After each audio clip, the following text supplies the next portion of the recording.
мен милдеттүү түрдө колдойм муну. Анткени биз тарыхыбызга кандай ыкылас мамиле кылбашыбыз керек. Каныкей атыбызга, Манас атыбызга андай аттарды биз чоң деңгээлдеги масштабтуу нерселерге гана коюшубуз керек. Андай потребительский отношение кылбашыбыз керек. Негизи эле ушул ыйыктыктарды мындай жаман терс нерселерге колдонгондон кайтсак деген мен таза өттү колдойт элем.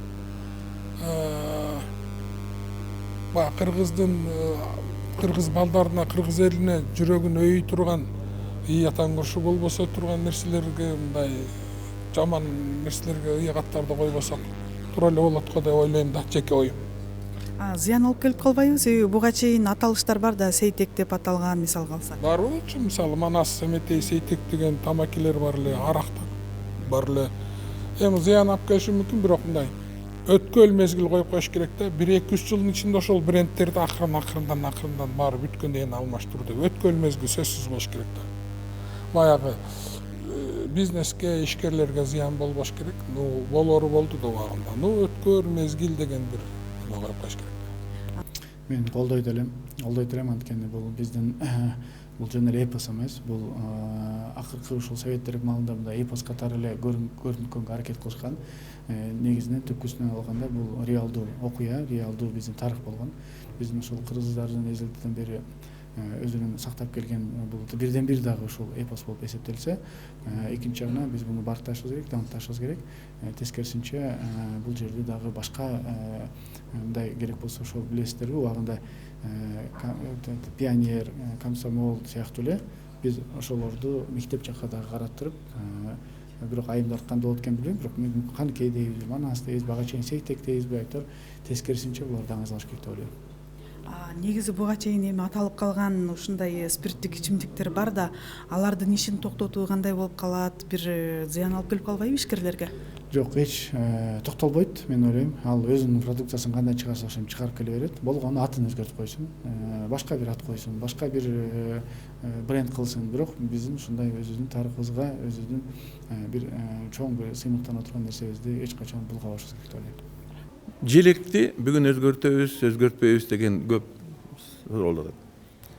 Эгерде желек үйүбүздө турса, барган жердин баары желек болсо, кыздардын салынган жолугунда желек болсо, кийген футболкабызда желек болгондо, ошондо бул желекти баарыбыз сүйүп эметет элек да. Эгерде желек жөн эле бизден Ала Тоо площадьте эле турсачы, эч ким бир чети кайсы жерде болбосун, столдо отурсаң деле Семетей, Сейтек деген болсо, биз эстеп жүрөбүз.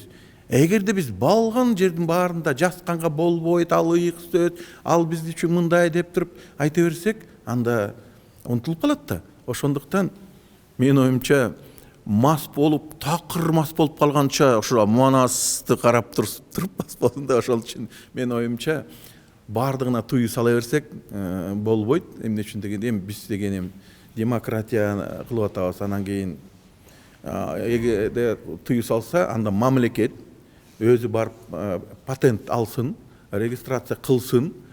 Андан кийин ошондо мамлекеттин уруксаты жок, эч ким ал атты кое албай калат эле да. Эгерде ал атты эгерде бирөө аракка коюп койсо, демек мамлекеттин өзү аны регистрация кылып койгон. Демек ал Семетей, Манас деген жөн эле бир сөз дегендей, ат дегендей кылып койгонбуз да. Эгерде чыныгы эл үчүн, баягы эпостон алган биздин Кыргызстан үчүн баалуу аттар болсочу, анда мамлекет аны жөн эле регистрация кылып коюш керек болду. Мамлекеттин атында болду. Мынакей биздин инсандар болду го, депутаттар. Манас эпостун барып туруп, ЮНЕСКОга ал регистрация кылып келди, бүгүн Кыргызстандык болуп калды. Ошентип эле чыгып эле регистрация кылып койсун болду, мамлекеттин уруксатысыз эч кандай арак эмес, көчөгө да бере албай калат. Ал жолуң ой, анан кийин тыюу салганга болбойт.